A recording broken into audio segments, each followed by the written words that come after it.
Papa Dudut. Magandang araw po sa inyo. Ako po si Yvonne at kung sakali man pong mapili ninyo ang aking sulat ay sana ito ay magbigay ng inspirasyon sa ating mga kabarangay. Ako po ay tubong Baguio City at hindi po kami ipinanganak sa marangyang buhay.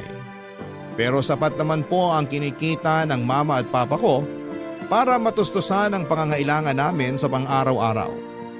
Ang tatay ko po ay isang supervisor sa isang kilalang restaurant sa Baguio. Habang ang mama ko naman ay nagtitinda ng mga souvenirs sa palengke. Wala pong nakatapos ng kolehiyo sa pamilya namin. Kaya't sinabi ko sa sarili ko na balang araw ako ang magiging unang magtatapos sa kolehiyo sa pamilya namin. Pero pagkatungtong ko ng 17 years old, pumanaw ang tatay ko sa sakit na liver cancer. Masakit po ang mga nangyari, Papa Dudut, pero kinailangan naming magpatuloy sa buhay.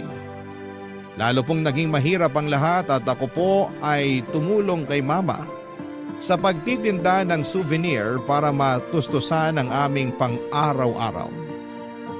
Sa awa po ng Diyos, nakapagtapos ako ng high school. Ngunit sa mga panahong yon ay pakiramdam ko ay mauudlot ang pangarap kong makapagtapos ng kolehiyo dahil sa kakulangan namin sa pera. Kaya't nagpasya po muna akong magpatuloy sa pagtulong kay Mama sa pagtitinda ng souvenirs. Isang araw habang naghihintay ako ng customer sa pwesto namin, nag-scroll ako sa newsfeed. Sa social media ko nang makita ko ang isang job listing para sa isang call center na nag-hiring. Agad ako nag-send ng resume at dahil may karanasan na ako sa pagsasalita ng Ingles. Salamat na rin sa pakikipag-usap ko sa mga banyagang customer na bumibili ng souvenir sa amin ay naging mas confident ako. Over the phone lang po ang interview at sa awa naman ng Diyos ay nakapasa ko. Sobrang saya ko po ng mga panahong yon at pakiramdam ko sa wakas ay matutupad na ang lahat ng mga pangarap ko. Para sa pamilya ko at para sa sarili ko. Kaya't hindi ko na po pinalampas kaagad at agad kong ibinahagi ang magandang balita kina Mama at sa mga kapatid ko, Papa Dudut.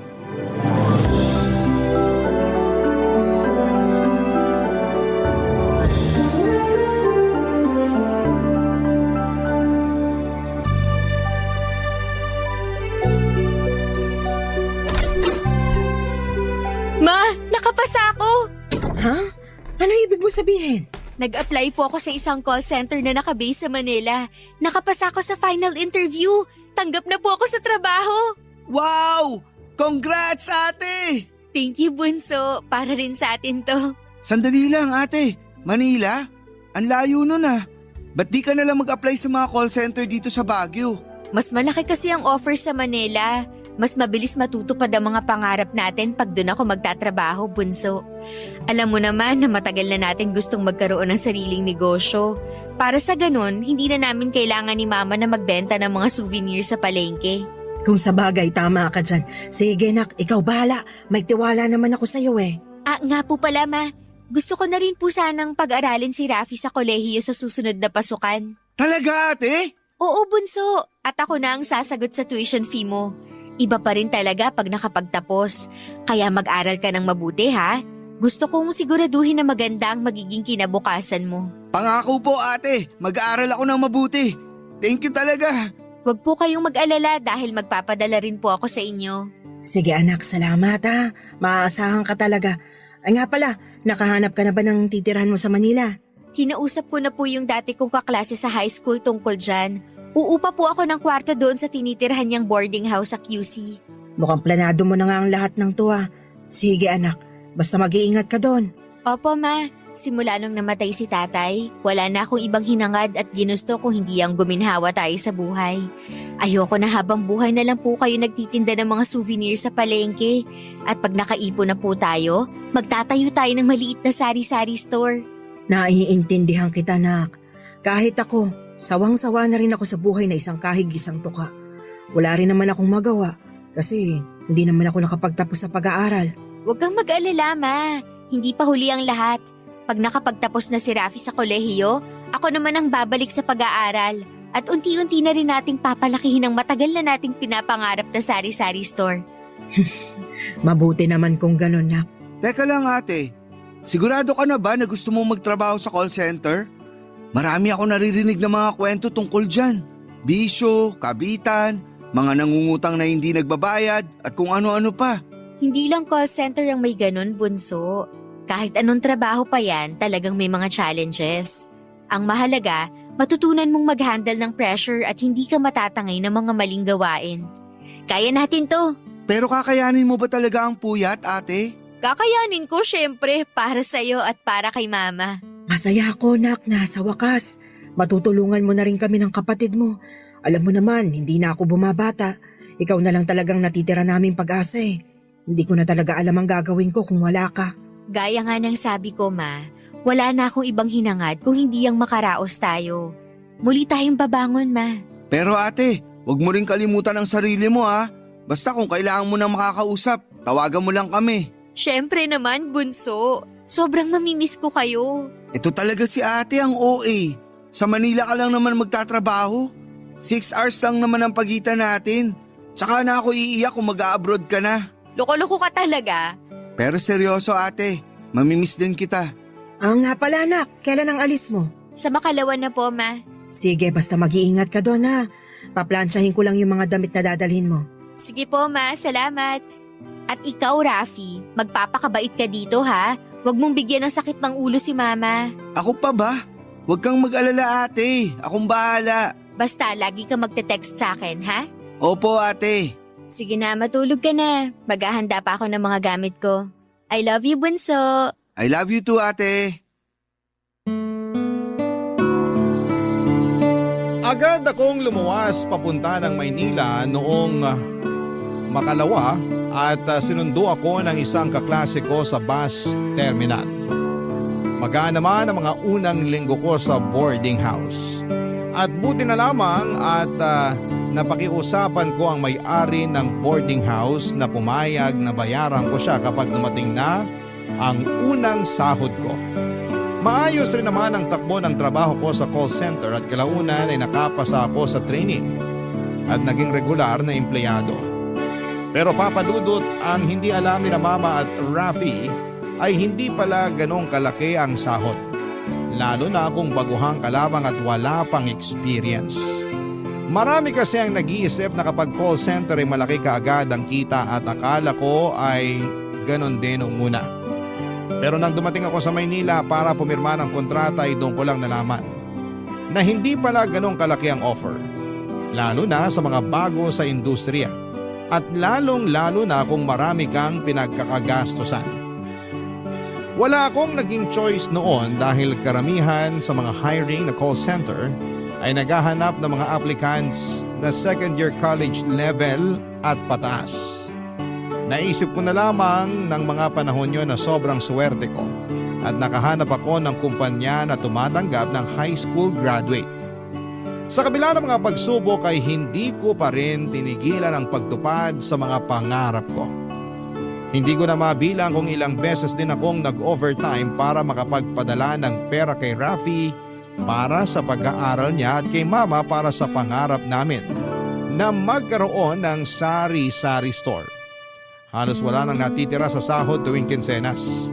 Sakto lang para sa pagkain ko, upa sa boarding house at konting savings. Pero iniisip ko na lamang na bahalang araw magkakaroon din ng saysay lahat ng sakripisyo ko at hindi magtatagal ang ganitong sitwasyon. Nakasanayan ko na ang ganitong buhay pero hindi ko akalain na isang araw ay magbabago ang lahat ng dahil sa isang pangyayari na hindi ko po inaasahan. Nilooban yung boarding house namin at kasali sa mga ninakaw na mga kawatan ay yung perang naitabi ko galing sa sahod ko na i-deposit ko sana sa bank para sa savings ko. Para po akong pinagsakluban ng langit at lupa noong araw na mangyari yon. Hindi ako mapalagay pero syempre kinailangan ko pa rin magtrabaho ng gabing yon. Nang mga sandaling yon ay napansin ni Anthony, ang pinakamatalik kong kaibigan at katabi sa trabaho, na may mabigat ako na iniisip. Pero hindi ako ang tipo ng tao na nagsishare ng problema. Kaya itinago ko yung tunay kong pinagdadaanan. Nang mga panahong yon, Papa Dudut.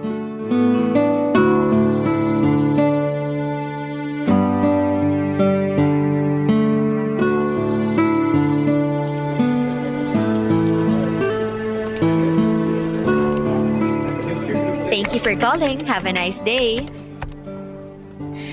Ay, sa dinami-dami ng pumapasok na tawag, akala ko hindi na ako makakapag-break eh. Tsaka isa pa, masisiraan na ako ng bait sa mga to. Ba't ba sobrang sungit ng mga tumatawag ngayon? Ano bang meron sa iniinom nilang tubig at nagtataray sila ngayong araw na to? Uy, kalma! Kakasahod lang natin ng isang araw ah. Ba't mukhang stress na stress ka dyan? Sino ba naman ang hindi stress dito? Dire-diretso ang pasok ng mga tawag, ni halos hindi na nga ako makahingi. 8 months na simulang ma-regular tayo sa trabaho. Pero ito ata yung unang beses na napansin kong uminit ang ulo mo. Sigurado ka bang okay ka lang? Kung may problema ka, alam mo naman na pwede mo akong kausapin anytime. Pasensya ka na ha. Wala to. Siguro gutom lang to. Huwag ka kasi nagpapalipas ng gutom. Gusto mo ba sabay na tayong kumain mamaya? Sige ba, basta libre mo. Ay, nagbago na pala isip ko. Hindi na nga lang pala ako kakain. Matutulog na lang ako sa sleeping lounge. Sira.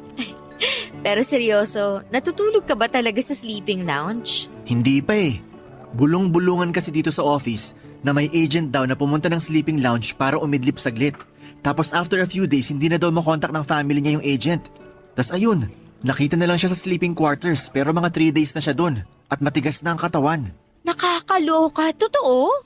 Ewan ko, yan ang usap-usapan dito eh.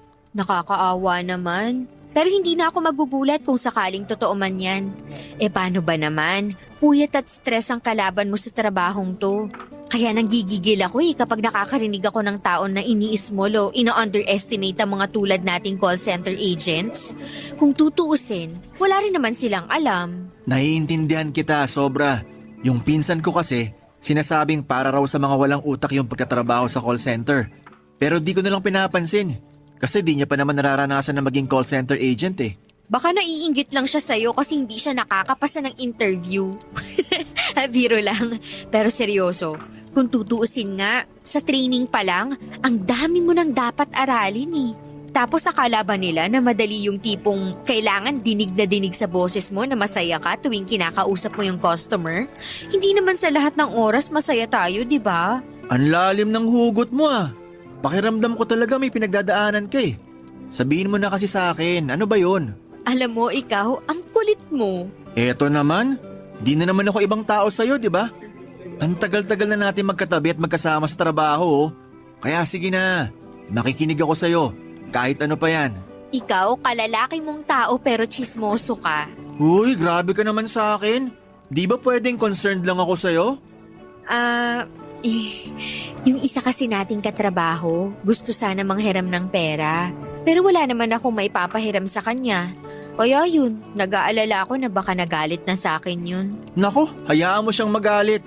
Usong-uso dito yan eh. Paano ba naman? Kung tutuusin, pare-pareho lang naman tayo nagpapakapagod sa trabaho. Tas yung iba dyan, manlalamang pa sa kapwa nilang call center agent. Pakiramdam ko kasi yung iba dyan may lifestyle na hindi nila afford. Kaya yan, nababaon sa utang. Mismo, kaya ikaw, iwasan mo ang mga utang-utang na yan ha. Ayoko kasing ma-stress ka. Sayang naman yung maganda at cute mong mukha kung masisira lang ng dahil sa stress. Mahiya ka nga, napaka-corny mo naman. Wala na tayo sa high school, no? Alam mo ikaw, ang sama-sama at ang sungit-sungit mo sa akin. Kakampi mo kaya ako dito. Ganun ba? Mukha ka kasing kaaway eh. Nakakarami ka na ha. Pero pasalamat ka wala ako sa mood makipagbardagulan sa'yo.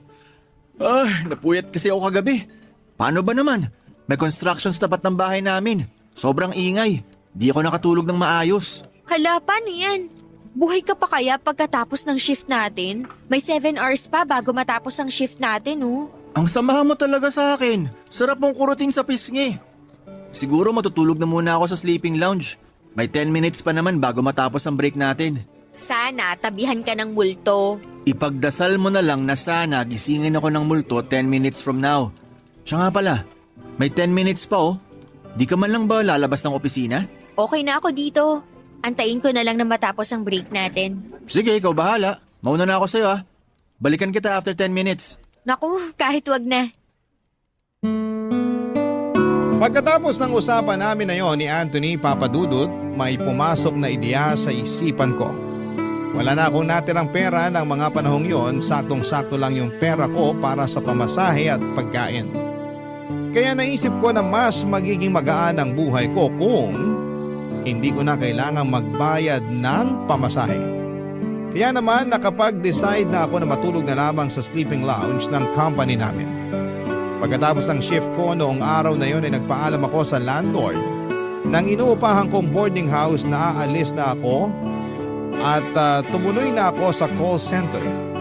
Buti na lamang at kokonti lang ang gamit ko kaya nagkasya lahat ng damit ko sa locker. Siguro magtataka ang mga kabarangay natin kung bakit hindi na lamang ako naghanap ng mas murang boarding house o bed spacer. Siguro dala na rin ng trauma sa dati kong boarding house at para iwas na rin sa traffic ng Metro Manila. Hindi naging madali ang buhay sa sleeping lounge. May aircon at foam nga pero wala kang privacy at wala ring work-life balance. Hindi mo na malalaman kung tapos na ba talaga ang shift mo kasi pakiramdam mo ay nasa trabaho ka pa rin kahit tapos na yung shift mo. Marami ang napansin at nagtaka kung bakit madalas akong nasa loob ng call center. Siyempre para makaiwas sa mga tanong ay nagdadahilan na lamang ako na sa Bulacan pa ako umuwi. Kaya sa sleeping lounge na lamang ako tumatambay. At sa kabutihang palad ay napapaniwala ko naman sila ng mga panahong yon. Kung iniisip ninyo na yumayaman na ako mula nang sa sleeping lounge ako matulog ay nagkakamali kayo. Konting pera na lamang ang natitira sa akin noon kasi regular ako nagpapadala kay mama para sa sari-sari store na pinapatayo namin. At kasabay noon, nagpapadala din ako kay Rafi para sa tuition fee at sa allowance niya. Pero sa mga panahong yon ay iniisip ko na lamang na darating ang panahon na hindi ko na kakailanganing matulog sa sleeping lounge. Alam ko na darating ang araw na magbubunga rin lahat ng mga pagsasakripisyo ko ng mga panahong yon, Papadudut. Barangay Love Stories. Barangay Love Stories. Sa kabila ng lahat ng pagod, Papadudut, ay may isang tao na naging dahilan ng mga ngiti ko. At yun ay walang iba kundi si Anthony. Tuwing kasama ko siya ay parang nawawala lahat ng pag-aalala at pressure sa buhay ko. Mas nagiging excited akong pumasok sa trabaho dahil sa kanya. Ang sweet din niya, Papadudut, dahil tuwing may problema ako sa customer ay agad niya akong tinutulungan at ganon din naman ako sa kanya. Yung mga simpleng asaran at kwentuhan na nagsimula lang sa mga biro ay unti-unti ay naging daan para magkaroon ako ng mas malalim na concern kay Anthony. Hindi ko namamalayan, Papadudot, pero sa bawat araw na lumilipas, mas nagiging bukas ako sa kanya. At tuwing uma-absent siya ay nararamdaman ko yung kaba at pag-aalala sa dibdib ko. Para mang may kulang sa araw ko kapag hindi ko siya nakikita. At hindi ko na rin namamalayan na parati ko na siyang kinakamusta. Parang natural na lamang para sa akin na magtanong kung kumusta siya, kung kumain na ba siya at kung ano ang nangyari sa kanya. Si Anthony na dati isang simpleng kasama lamang sa trabaho, ngayon ay parang naging isa sa mga naging taong hindi ko kayang mawala sa buhay ko. Lumipas ang 2 buwan at mas lalo pang nahulog ang loob ko kay Anthony, Papadudut. Pero sa totoo lang, nalilito ako noong mga panahong yon. Ang dami ko kasing iniisip na responsibilidad at ayokong mawala ng direksyon dahil lang sa isang pagmamahal na hindi ko pa alam kung paano haharapin. Kaya hindi ko nagawang aminin kay Anthony ang tunay na nararamdaman ko para sa kanya. Alam ko sa sarili ko at paulit-ulit kong sinasabi sa isipan ko na hindi madaling makipagrelasyon. Hindi lang pagmamahalan ang kailangan para maging matagumpay ang isang relasyon.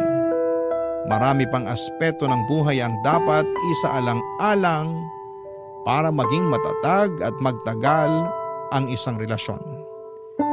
Pero isang gabi habang pareho kaming naka-break at nasa labas ng opisina, kinausap ako ni Anthony at inamin niya sa akin ang pagmamahal na matagal na niya palang nararamdaman para sa akin.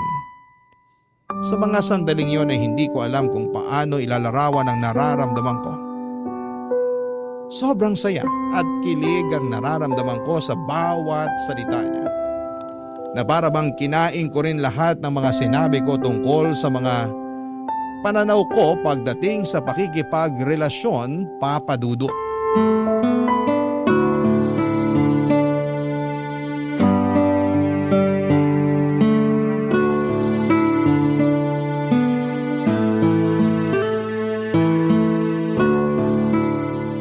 Yvonne, sandali lang. Oh, bakit? Anong kailangan mo? Babalik ka na ba sa loob ng opisina? Anong tingin mo sa akin, tagapagmana ng kumpanya?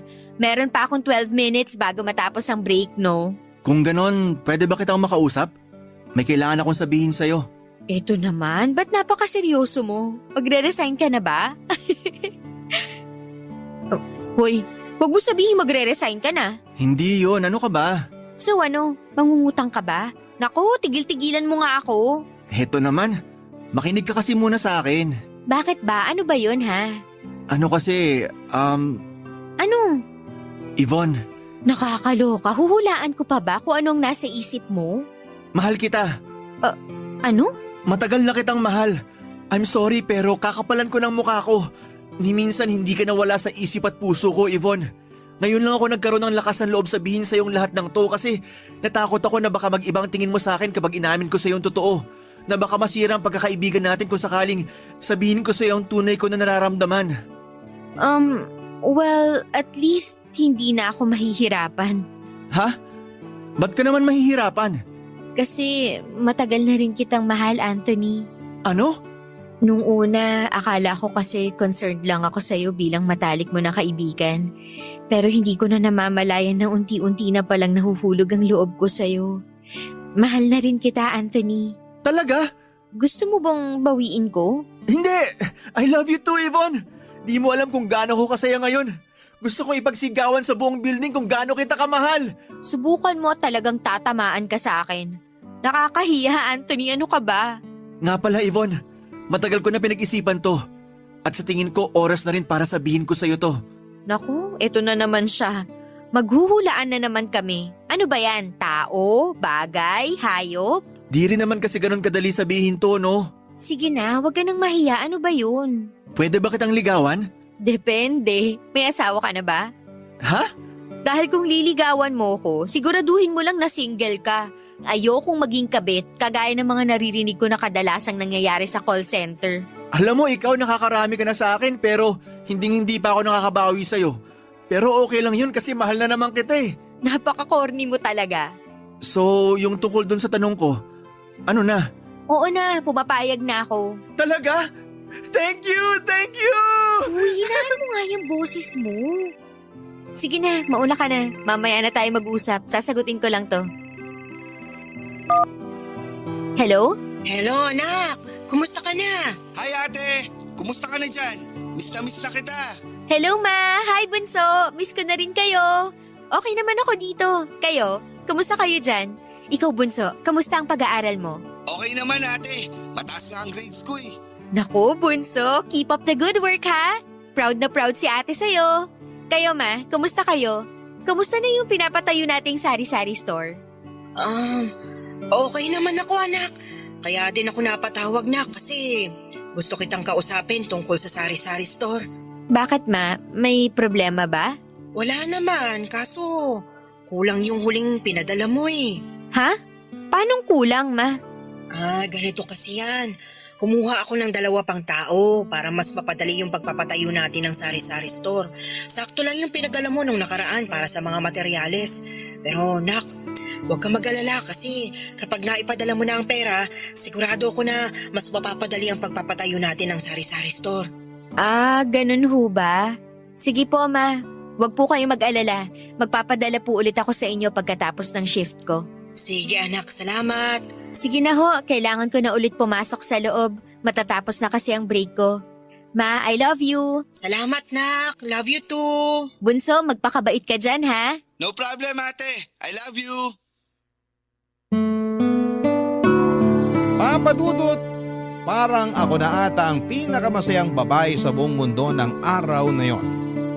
Sa wakas ay inamin na rin ni Anthony sa akin na mahal niya ako at sa wakas ay malapit na rin matapos ang matagal kong pinapangarap na sari-sari store para kay mama. Hindi ko na mabilang kung ilang beses akong nag-overtime at ilang beses kong tinipid ang sarili ko para mapabilis ang mga plano ko sa buhay. Kasi mas gusto ko talaga na magnegosyo habang pinapaaral si Ravi. At least sa Baguio, kahit maliit lang ang bahay namin, may bahay kami at higit sa lahat ay magkakasama kami. Ganon pa rin naman ang routine ko. Tuwing Kinsenas, nagpapadala ako kay mama at kay Rafi. Kadalasan ay sakto na lamang para sa pagkain at panlaundry yung natitira sa akin. Pero kahit papaano, may kakarampot na savings pa rin ako. Salamat na rin sa sleeping lounge na tinutuluyan ko. Lumipas sa mga linggo at niligawan na ako ni Anthony. Siguro ay marami sa mga kabarangay natin ang magtataka kung bakit sa sleeping lounge pa rin ako natutulog ng mga panahon na yon at bakit hindi na lamang ako tumuloy kina Anthony. Well, hindi ko pa kasi nasasabi sa kanya ang tunay kong sitwasyon. Ang pinakaayoko kasi sa lahat ay yung pakiramdam na nagiging pabigat ako sa ibang tao. Kaya naisip ko na mas makakabuti siguro kung walang makakaalam tungkol doon sa mga panahong yon. Pero kahit na ganoon ay naging masaya naman ako at matiwasay ang buhay ko. Hanggang isang araw, maglalag-in na sana ako sa computer ko nang bigla akong pinatawag ng supervisor namin. Sinabihan ako na huwag mag-log-in at pinatawag ako for one-on-one meeting. Doon ko nalaman na ite-terminate na raw nila ako kasi hindi ko na raw na-achieve ang quota na kailangan ng kumpanya. Nagulantang ako sa mga narinig ko kasi maganda naman ang performance ko ng mga nakaraang linggo at buwan. Talagang hindi lamang ako sineswerte ng isang linggong yon, kaya hindi ko natamaan ang quota ko. Hindi naman kasi laging maganda ang performance ng isang agent at may mga pagkakataon na hindi mo na kontrolado ang sitwasyon. At alam ko na marami sa ating mga kabarangay na call center agents ang makaka-relate dyan. Naiyak ako sa sinabi ng supervisor namin at dali-dali kong sinurrender ang headset at ang ID ko hanggang sa nakita ko ni Anthony na nagliligpit na ng mga gamit ko sa locker, papadudot.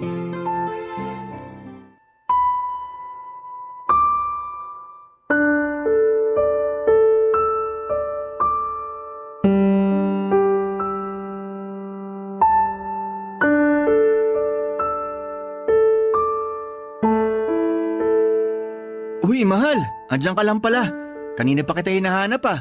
Nagtataka nga ako kung bakit nakapatay ang computer mo dun sa loob eh. Kala ko ma-absent ka na. Tsaka ba't ang dami mong dalang gamit? Teka lang. Mahal, umiiyak ka ba? Mahal, kausapin mo naman ako. Sobrang unfair lang kasi. Tino-terminate na nila yung kontrata ko dahil hindi raw naging maganda yung performance ko ngayong week na to. Kung makapagsalita sila, akala mo naman. Yung para bang wala na akong magandang nagawa sa kumpanyang to. Ano? Hindi nila pwede gawin sa'yo to, mahal. Sino may sabi niyan sa'yo, yung supervisor natin? Diyan ka lang, kakausapin ko siya. Anthony, wag na. Hindi ako makakapayag, hindi pwede to. Hindi na makatarungan tong ginagawa nila sa'yo, mahal. So ano, pakikiusapan mo sila na wag akong sisantihin? Nako Anthony, nagsasayang ka lang ng oras. At isa pa, ayoko na maging parte ng isang kumpanya na tinatanggal yung mga empleyado nila ng ganun-ganun na lang. Siguro sign na rin to ng Diyos na sapat na ang mga naging sakripisyo ko. Anong ibig mong sabihin? Matagal na ako natutulog sa sleeping lounge, Anthony. Kinailangan kong gawin yun para makapagpadala ako ng mas malaking pera para sa pangarap naming negosyo ni Mama at para na rin sa pag-aaral ng kapatid ko. Ngayon natapos na ang chapter ng buhay ko sa kumpanyang to. Oras na para umuwi ako sa amin sa Baguio. Nang sa ganon, matulungan ko na rin si Mama sa pag-aasikaso ng sari-sari store. Ay, nakakalungkot lang isipin na disposable ang tingin sa akin ng kumpanyang to. Itatapon na lang ng basta-basta na para bang wala na akong magandang ginawa. Sandali lang. Matagal ka nang natutulog sa sleeping lounge? Mahal, ba't hindi mo kagad sinabi sa akin? Anthony, ayaw kong maging pabigat sa'yo. Pinili kong ilihim ang lahat ng to sa'yo kasi mas gusto ko na mag-focus ka sa sarili mo. Mahal kita at kailanman ayaw kong iparamdam sa'yo ang bigat at hirap na pinagdadaanan ko sa buhay. Mahal naman para mo naman akong ginawang inutil niyan. Nangyari na ang nangyari, Anthony. Wala ka nang magagawa doon. So, kailan ka uuwi ng Baguio? Gusto rin kitang kausapin tungkol dyan. Bakit, mahal? Anthony, siguro mas mainam kung maghiwalay na muna tayo sa ngayon. Ano? Yvonne, ikaw naman ata nagiging unfair sa akin ngayon. I'm sorry pero gusto ko na munang mag-focus sa magiging negosyo namin ni Mama at sa pag-aaral ng kapatid ko. Anthony, maniwala ka, mahal kita. Pero talagang may mga bagay na kailangan kong pagdaanan ng mag-isa. Yvonne naman Sino ba nagsabi sa'yo na kailangan mo pagdaanan lahat to na mag-isa? Andito ko, Yvonne.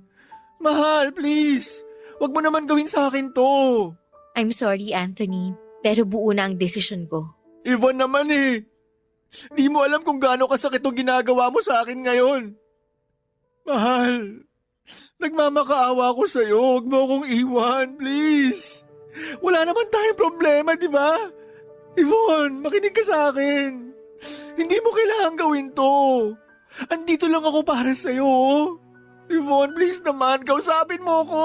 Anthony, tama na. Wala nang patutunguhan tong usapang to. Ayaw mo yung pakiramdam na para kang disposable. Pero bakit yun mismo pinaparamdam mo sa akin ngayon? Hello, Ma? Anak, kumusta ka na dyan? Ma, si ate ba yan? Ay ate! Okay lang ako. Ate, umiiyak ka ba? Nako, hindi no. Wala naman ako rason para umiyak May allergy kasi ako ngayon. Kaya ayan. Ah, siguro pagod na pagod ka sa trabaho ate. Parang ganun na nga. Nga pala, kumusta na yung pinapatayo nating sari-sari store? Ay nak, tungkol nga pala dyan. Huwag kang mag-alala. Malapit nang matapos ito. Konti na lang yung kailangang ayusin. Tas pwede nang lagyan ng groceries. Kailangan ko lang ulit ng pera para sa sahod ng mga tauhan natin dito. Kaya magpadala ka na sa susunod na linggo, ha, nak? Sige po, Ma. Wag na ho kayong mag-alala. Ako na po ang bahala dyan. Nga pala ate, kailan ka ba uuwi dito? Nako, Bunso. Wag mo na munang isipin yan. Basta, ipangako mo sa akin na mag-aaral ka ng mabuti, ha? At lagi kayong mag-iingat dyan. Opo ate. Sige na, Bunso. I love you, Ma. Ingat ho kayo. I love you. Sige anak, bye-bye!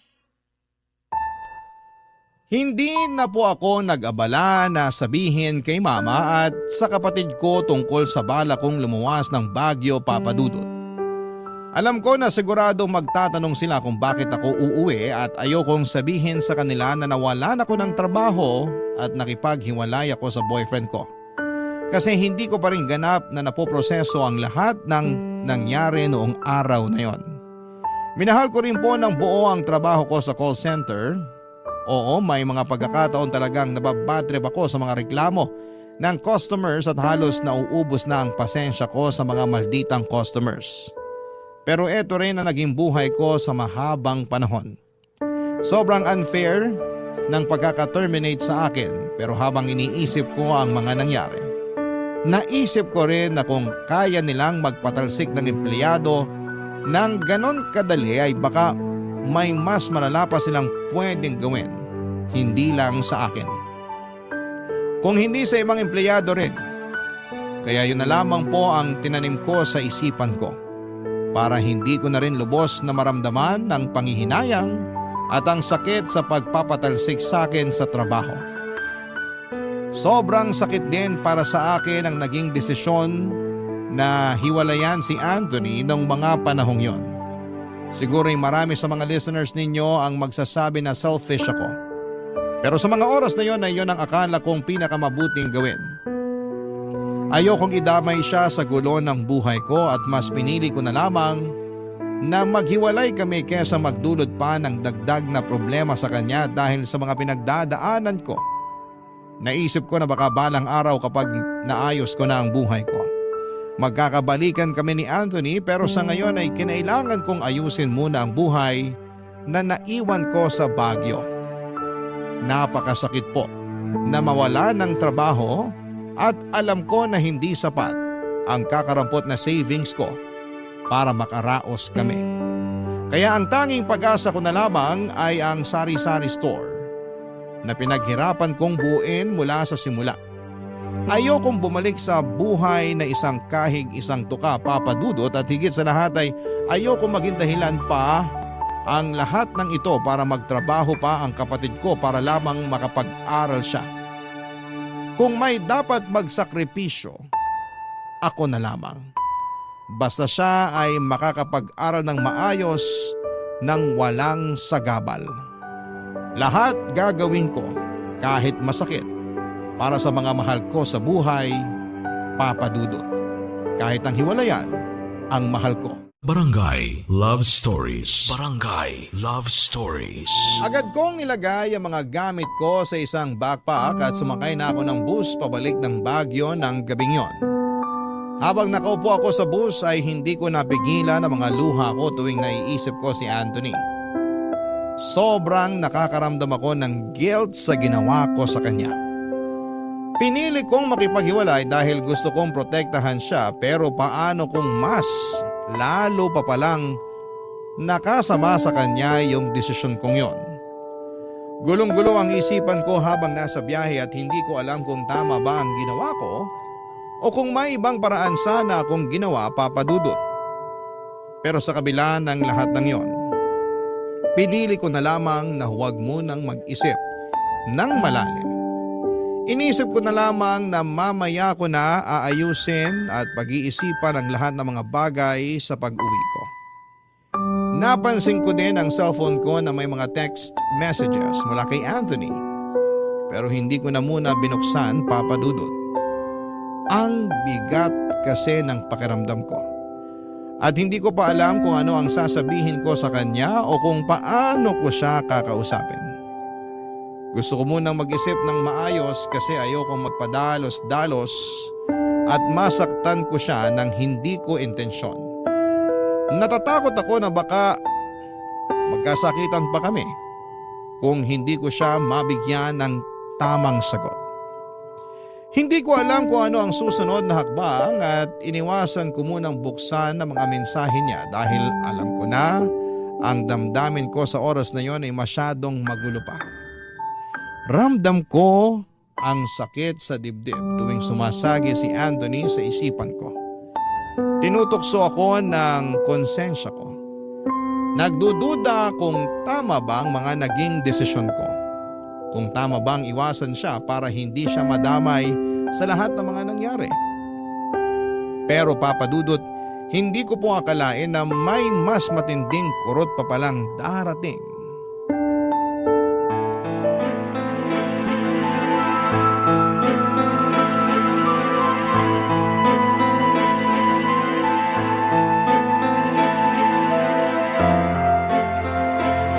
Rafi! Ate? Kailan ka pa natutong uminom at manigarilyo, ha? Ate, anong Hindi ako nagpakapagod sa Manila para lang matustusan yung bisyo mo, hayop ka. Ate, I'm sorry. Halika dito, pumasok ka nga sa bahay. Hindi pa tayo tapos, Rafi. Alam ba ni Mama tong mga pinaggagawa mo? Ano to, ha? Ba't wala ako nakikita niya ninuman lang ng sari-sari store dito? Ate, sorry talaga. Anak, ba't di ka man lang nagpaalam na darating ka pala? Maano to? Saan napupunta lahat ng pinapadala ko sa inyo? Yvonne, Mahautang na loob. Huwag kayong magsinungaling sa akin. Sabihin nyo na lang sa akin ang totoo. nakabuntis ang kapatid mo at kinailangan namin gamitin yung pera para sa mga gastusin dun sa magiging apo ko. Anak, maniwala ka. Sasabihin ko rin naman sa yung tungkol dito pero naghahanap lang talaga ako ng tamang tiyempo. Ano, Ma? Pinaghirapan ko po ang bawat sentimo na pinapadala ko sa inyo. Paano niyo nagawa sa akin to, ha? Ma naman, pambihira.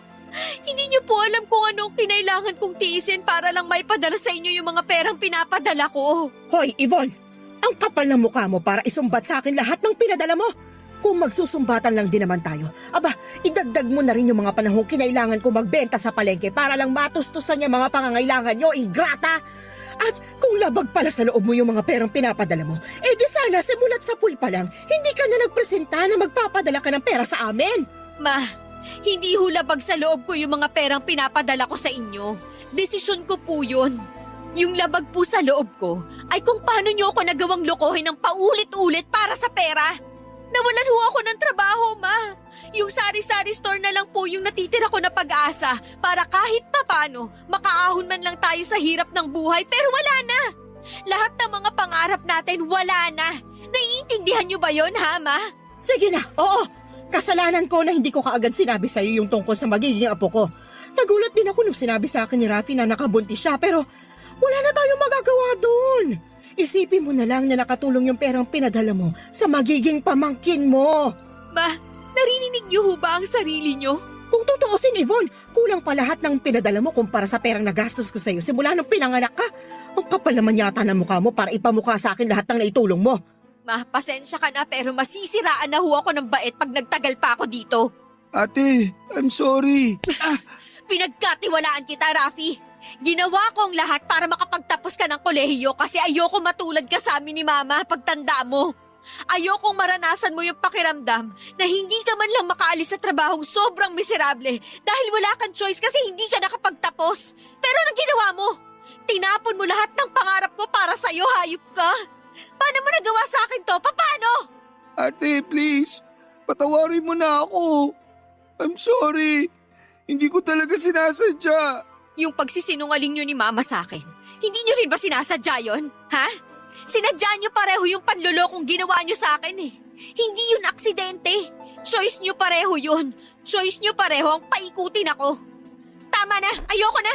Yvonne, bumalik ka rito! Ate, saan ka pupunta? Wag nyo ako susundan. Ayoko na makita yung mga pagmumukha nyo.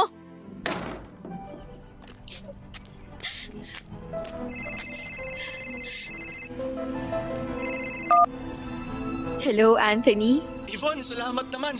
Akala ko di mo na ako kakausapin eh. Pasensya ka na, Anthony. Ngayon ko lang kasi napansin tong cellphone ko eh. Kumusta ka na nga pala? Sana okay ka lang.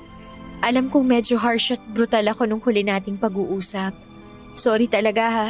Sana patawarin mo pa ako. Hindi ko intensyon na saktan ka. Gulong-gulo lang talaga isip ko noon, Anthony. Mahal, kumalma ka. Nasa Baguio ako. Andito ko ngayon sa Burnham Park. Ano? Anong ginagawa mo dito? Nagpapalamig. Eto naman. Siyempre andito ko para sundan ka. Buti na lang talaga sinagot mo yung telepono. Yvonne, parang awa mo na pag-usapan natin to ng personal. Huwag ka nga alis dyan. Pupuntahan kita. What if puntahan na lang kaya kita sa bahay nyo? Ibigay mo na lang sa akin ang complete address mo. Naku, wag na. Antayin mo ako. Papunta na ako dyan.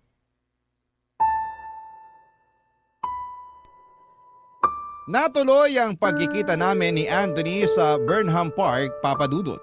At doon ko nalaman na nag-resign din pala siya sa call center na pinapasukan namin. Napagtanto ni Anthony na kung kaya nilang i-terminate ako ng walang makatarungang dahilan, hindi malayo na gawin din nila ito sa iba.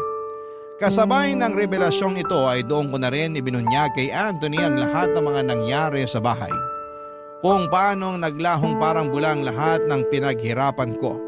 Sa mga panahong yon ay kinomfort ako ni Anthony ng higit pa sa aking inaasahan. Naramdaman ko ang tunay na malasakit niya. At sa mga sandaling yon, tanong ko na lang sa sarili ko ay deserve ko ba talaga ang isang katulad niya. Nang gabing yon ay nag-book kami ni Anthony ng hotel sa Session Road at doon namin pinag-usapan ang mga plano namin. Napagkasunduan namin ay pagpatuloy ang naudlot naming relasyon. At niyaya ako ni Anthony na tumira na lamang sa apartment na inuupahan niya sa Quezon City. Pareho kaming nagtatrabaho ni Anthony pero sa ibang call center na. Sa sipag, tiyaga at dedikasyon, si Anthony ay naging supervisor at ako naman ay naging trainer.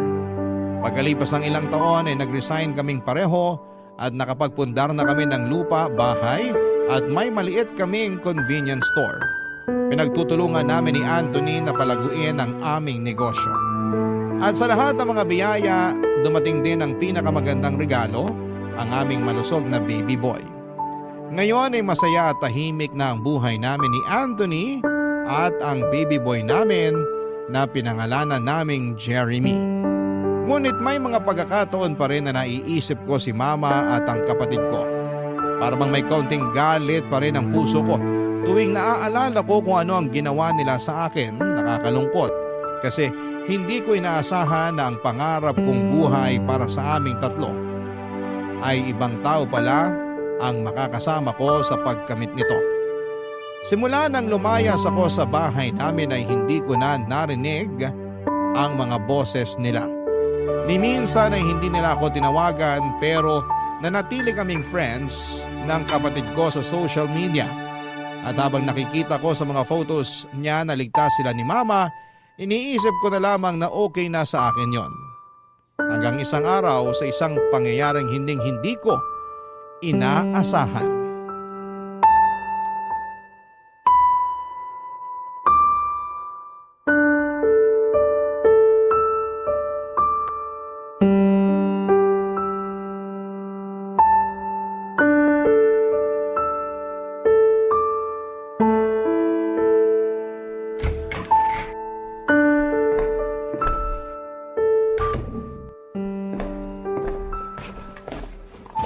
Oh, mahal, saan ka galing? Hi mahal!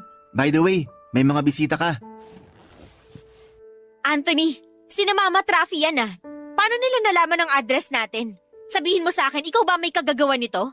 Mahal, I'm sorry pero 5 taon ang nakakaraan simula nung lumayo ka sa kanila. Tuwing kinakausap kita tungkol sa kanila, hindi mo naman ako sinasagot. Pero bilang asawa mo, alam ko na matagal ka na rin binabagabag ng isipan mo. At alam ko na kahit may galit ka pa rin dyan sa puso mo, hindi naman nawala yung concern mo para sa kanila. Kaya naisipan ko na ibigay kay Rafi yung address natin sa social media para at least magkaroon man lang kayo ng closure. Closure? Sa susunod, yung bibig mong i-close mo. Kalalaki mong tao pero sobrang daldal mo. Pero tama ka, mahal. Oras na din siguro para harapin ko sila. Sige mahal, kaya mo yan. Ako na magbabantay kay Jeremy dito sa loob. Sige na, harapin mo na sila.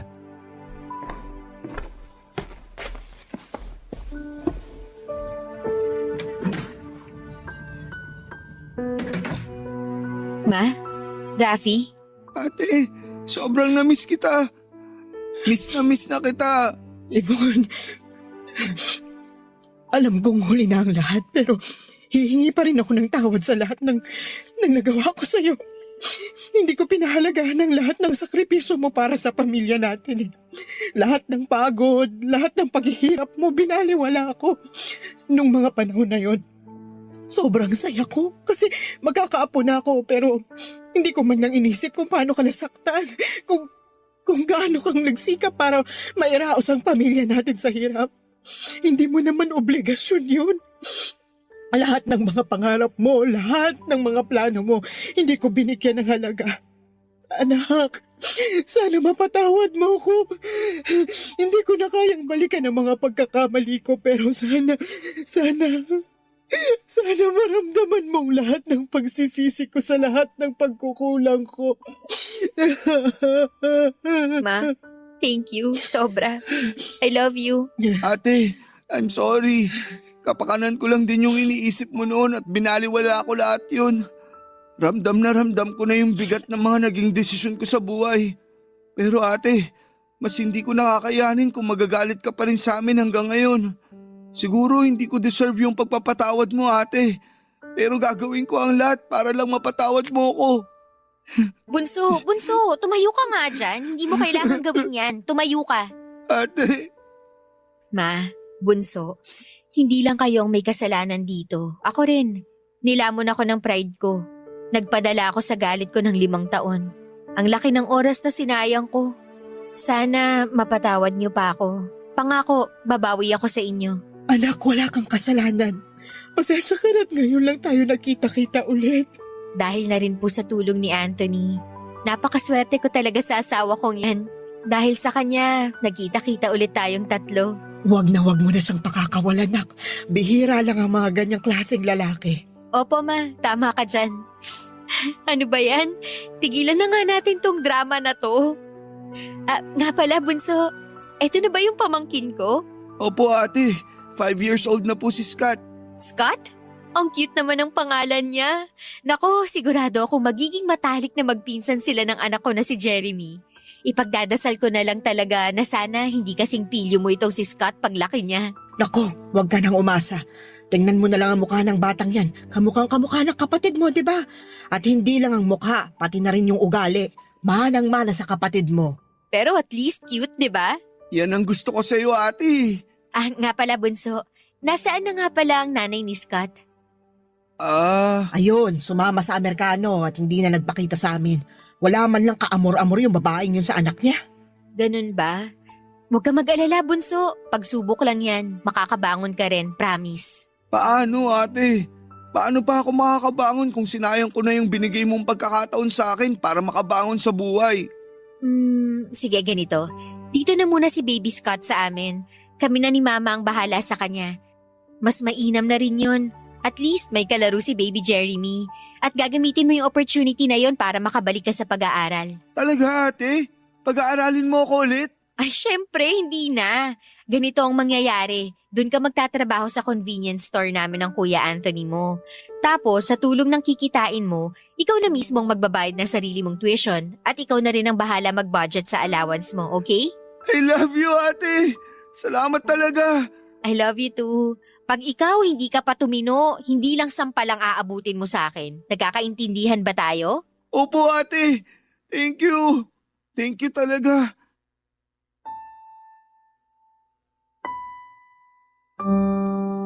Okay na kami ng pamilya ko, Papa Dudut. Si Rafi ngayon ay nasa kolehiyo, kumukuha ng architecture at nagtatrabaho pa rin sa convenience store namin. Si Mama naman ay patuloy na nagbabantay sa anak ni Rafi na si Scott. At tuwang-tuwa naman si Mama sa pagbabantay sa apo niya. Pero bilang mag-asawa, syempre kailangan namin ni Anthony ng privacy. Kaya nakapag-decide kami na ipa-occupy muna kina Rafi at Mama yung kondo na nabili namin hanggang sa makagraduate si Rafi. Lalo na't bakante naman ito. Okay naman sila Mama at Rafi sa desisyon namin yon, kaya tuwing weekend na lamang kami nagkikita-kita para sa mga bata.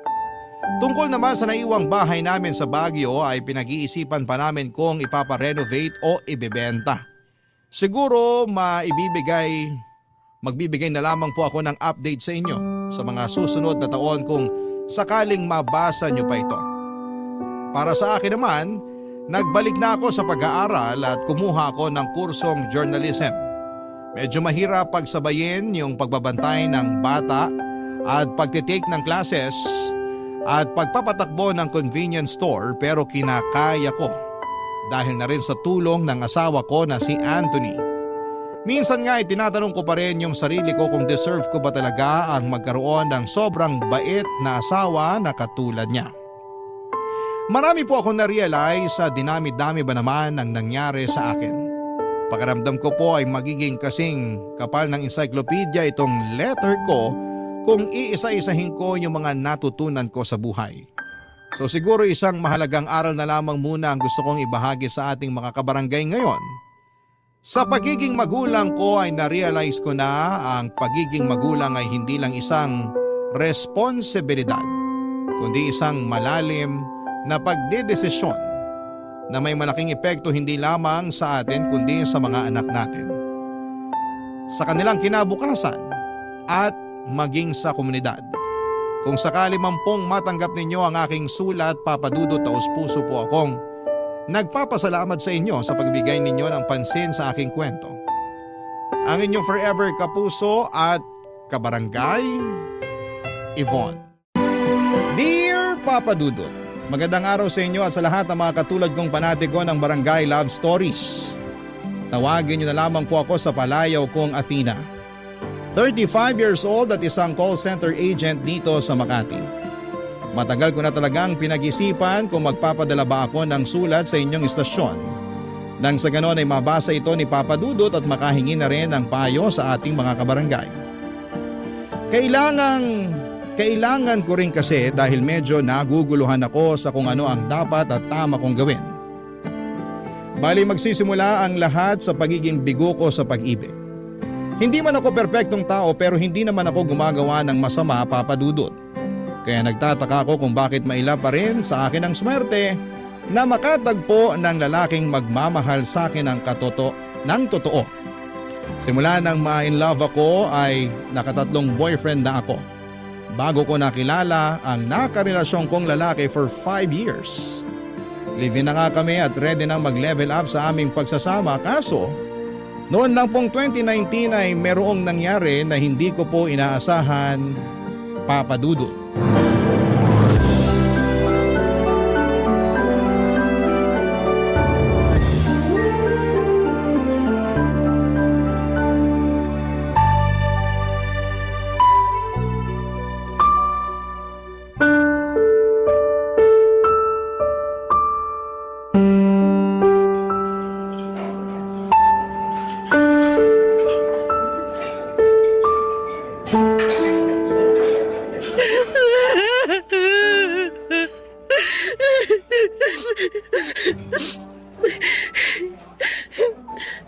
Nakakahiya na ba ako?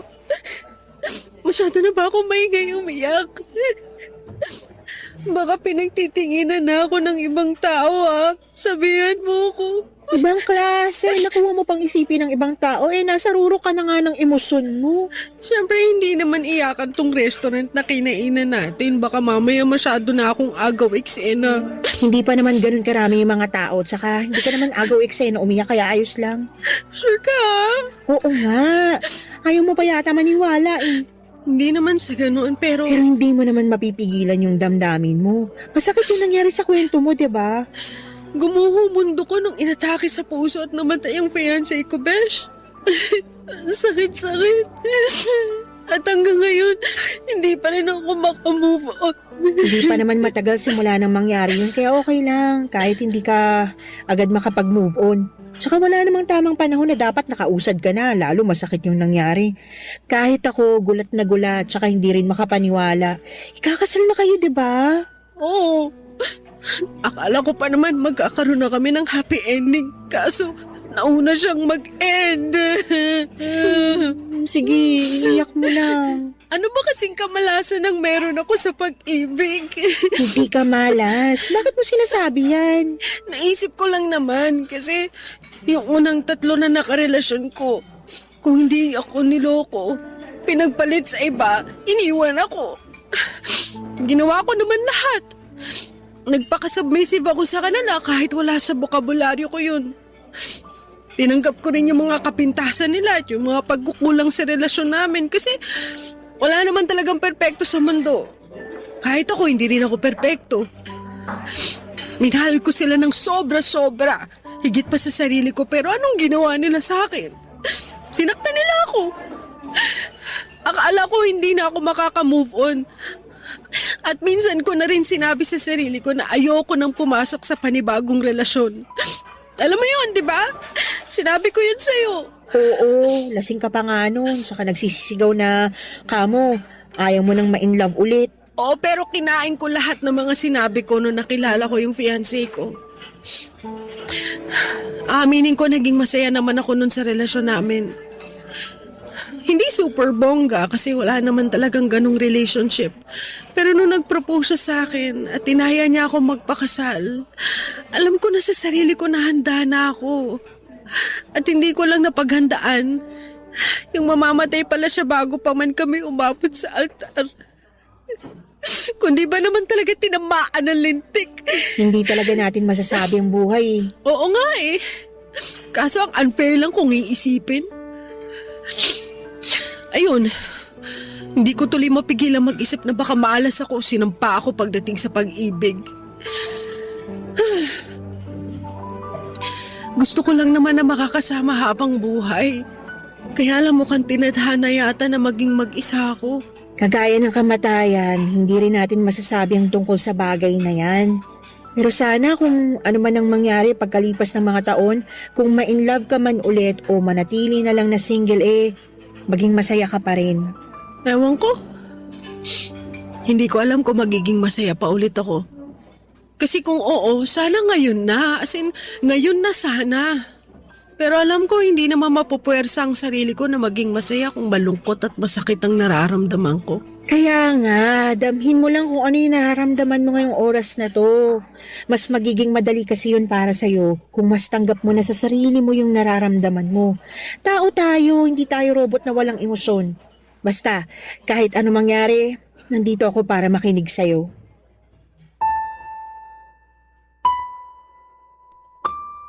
Papadudot katulad ng sinabi ko kay Daisy, kundi ako niloko at pinagpalit ng unang 3 lalaki na nakarelasyon ko noon ay namataya naman ako ng long-time partner. Kaya ang ganda lamang ang hinagpis ko ng mga panahong yon at ngit-ngit na rin sa Diyos dahil maaga niyang kinuha sa akin ang lalaking pinakamamahal ko at magiging asawa na sana. Alam ko namang mali na magalit ako sa kanya pero hindi ko lang talaga mapigilang magtampo. Wala rin naman akong masisisi noong time na yon kasi biglaan nga ang mga nangyari. Buti na lamang at nandyan si Daisy na siyang pinakamalapit kong kaibigan. Kaklase ko na siya simula elementary hanggang college kaya naman kilalang kilala na namin ang isa't isa. Kasama ko siya sa halos lahat ng mga masasaya at malulungkot na pangyayari ng buhay ko at malaki ang pasasalamat ko kay Daisy dahil meron akong kaibigan na matatakbuhan sa oras ng pangangailangan. Sa kabilang banda, iba pa rin ang merong partner at gustong gusto ko nang mag-asawa ng mga panahong yon. Kaya nga pinalipas ko lang muna ang 3 death anniversary ng namayapa kong boyfriend bago ko humingi ng permiso sa kanyang libingan at sa parents niya na gusto ko na ulit pumasok sa panibagong relasyon. Umayag naman ang mga magulang niya dahil alam ng mga ito na hindi na ako bumabata. 32 years old na ako ng mga panahong yon, kaya naging aktibo ako sa paghahanap ng panibagong karelasyon. Kaso hindi nagwo-work out, hindi na yata ako marunong humanap ng seryoso sadyang hindi lang ako kaseryosyosong tao. Ang sakit isipin. Pero hindi pa rin ako sumuko at noong taong 2022 nga ay may bagay akong sinubukan na hindi ko pa nagagawa sa tanang buhay ko. At yun ay ang umakyat ng bundok. Bagay na medyo pinag-alala ng kaibigan kong si Daisy. Ang totoo ay meron kasi akong napupuso ang organizer na nakilala ko nang minsan akong naligaw sa isang group page sa Facebook na tungkol sa pag-akyat ng bundok. Itago na lang natin sa pangalang Fernan.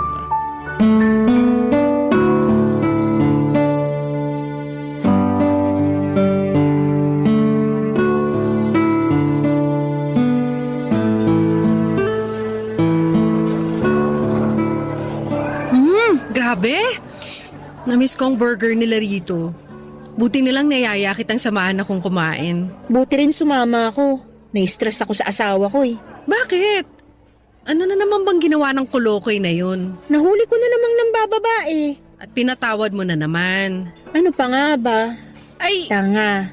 Alam ko namang tanga ako pero mahal ko sana isang araw magising ka na lang na hindi mo na siya mahal. Para kayanin mo nang iwanan ng tukmol na yun. Ako naawa sa'yo Kasi hindi rin naman to yung unang beses na nahuli mo siyang nambababae. Oo. Hindi ko na rin mabilang. Ibig sabihin sobrang dami na? Ganun na nga at sobrang daming beses ko na rin siyang pinatawad. Pambihira. Pero wag na natin pag-usapan kasi nasistress lang ako. Di naman ako nakipagkita sa'yo para ikwentong nangyayari sa amin ng mister ko. Mas concerned kasi ako dun sa sinabi mong... Ano nga ulit yun? Alin sa mga sinabi ko, ang dami na. Yung plano mong umakyat sa bundok? Oo. Excited nga ako Pero kakayanin mo kaya? Baka naman hindi mo kayanin. Sobra ka naman. Hindi ko naman sinasabi na hindi mo kaya, pero nag-aalala lang ako kasi dinig ko mahirap daw yun Delikado tsaka nakakapagod. Buti sana kung di kita kilalang reklamador sa konting lakad pa nga lang tapos magbubundo ka pa talaga. Grabe ka. O bakit? Hindi ba totoo? Well, totoo naman. Natawa lang ako kasi nasingit mo pa talaga yan. Hindi ko kasi maiwasan lalo, naloka ako nung sinabi mong plano mong mamundok. Malay mo, magustuhan ko. Tsaka naniniwala naman akong kakayanin ko. Wala kang choice kasi pag nandun ka na mapapasaba ka talaga. Tapos manghihinayang ka na lang sa binayad mo. Kesa naman ginaganyan mo ako, ipagdasal mo na lang na makababa ako sa bundok na aakitin ko nang hindi nalulumpo. Lalo tuloy akong kinabahan. Huwag ka na lang kaya tumuloy. Iba na lang gawin mo. Ano naman? Magmarathon ka na lang. Ayoko nun. Hindi ako para sa mga takbuhan. Gusto ko yung mas extreme para sulit yung pagod. Bahala ka pero mag-iingat ka pa rin ha. Oo naman. Pero ang totoo kasi niyan, Besh. Sinasabi ko na nga ba? May iba ka talagang dahilan kaya gusto mong mamundok ng biglaan eh. Wala na talaga ako may tatago sa'yo, no? Malamang. Kilala mo na ako. Para namang di tayo magkaibigan since elementary, no? Kaya nga, pero ayun nga. Gusto kong mamundok kasi masyado akong na-curious dun sa nakilala kong organizer/tour guide sa page ng mga umaakit sa bundok. Nakausap ko kasi siya sa Messenger. Ayos naman yung usapan namin, mukha naman siyang mabait. At higit sa lahat, gwapo. Inistok ko kasi yung Facebook account niya. Ang tanong, single ba? Well, mukha namang walang sabit. Wala kasi ako nakitang family picture sa account niya eh. Wala rin namang nakatag kaya tingin ko single naman siya. Pero malalaman ko na lang din pag nagkita kami ng personal. Plano kong tsikahin. Siya pala dahilan kaya gusto mong umakyat ng bundok. Yun lang kasi ang paraan para magkita at magkausap kami. Kaya sige lang. Wala namang kaso sa akin yun. Sige, pero mag-iingat ka ha. Alam ko sinabi ko na to sa'yo pero paalala ko pa rin. Oo naman. 3 taon na rin naman ang nakakalipas nung namatay ang fiancé ko. Naisip ko baka panahon na para mag-move on at ma-in love ulit. Tsaka alam mo naman na hindi ito yung unang beses na sumubok ulit ako maghanap ng karelasyon, di ba? Oo. Aktibo naman ako. Sumali pa nga ako sa mga dating app kaso wali. Gusto ko na ulit magka-boyfriend. Malay mo, maging swak kami sa isa't isa nitong napupusuan ko. Papadudot tama naman si Daisy na baka hindi ko kayanin pero gusto ko pa rin subukan. Guwapong-gwapo kasi ako kay Fernan at mabait din naman siya noong kausap ko sa Messenger noong nag-inquire ako. Kaya nga kahit kakaba-kaba ay tinuloy ko ang pag-akyat ng bundok. Si Fernan nga ang tour guide namin noong araw na yon at masasabi ko na inalagaan niya kami paakyat at pababa ng bundok. Naging close kami ni Fernan at nagpatuloy ang komunikasyon namin kahit natapos na ang event. Doon ko mas nakilala si Fernan dahil sa aming pag-uusap. Hinangaan ko siya sa mga bagay na ginagawa niya lalo na ang pag-akyat ng bundok. Kumbaga'y passion na niya talaga yon at masaya naman siya kasi nakapagtrabaho siya sa isang travel agency bilang tour guide at organizer. Kaya nga pinilit kong sabayan ang lifestyle ni Fernan sa pamamagitan ng pagbubuk ng mga tour at pag-request na siyang maging tour guide namin, Papadudot. Barangay Love Stories. Barangay Love Stories. Papadudot nagbunga ang aking pagpapapansin kay Fernan at mga pagsama-sama sa mga inorganize nilang tour. Naging consistent ang aming pag-uusap hanggang sa naramdaman ko na lamang na nagdada moves na nga siya sa akin. Siyempre nagpakipot muna ako ng konting-konti lang. Pinaramdam ko sa kanya na hindi ako interesado. Pero kating-kati na talaga akong sagutin siya noong niligawan niya ako. Kaya lang may iba akong plano. Around December 2022 ay nagdesisyon akong akyatin ang pinakamataas na bundok sa buong Luzon, ang Mount Pulag, na siyang pangatlo naman sa pinakamataas na bundok sa buong Pilipinas. Ang nag-book ako ng tour sa travel agency kung saan nagtatrabaho itong si Fernan. Advance booking yon, kaya bago pa man dumating ang eksaktong petsa ng pag-akyat namin, ay naghanda na ako mula sa outfit, mula sa trail food na dadalhin ko, extra money at sarili ko syempre. And fast forward, inakyat na nga namin ang Mount Pulag. At nung nasa tuktok na kami ni Fernan ay doon ko na ginawa ang matagal ko ng plano, Papa Dudut.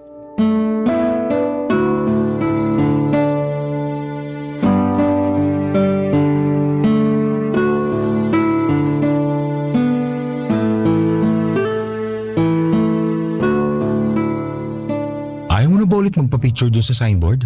Ayoko na. Nakarami na rin naman ako eh. Sa bagay, nakapag-group picture na rin naman tayo. Oo, at ang dami mo na rin nakuhang picture sa akin.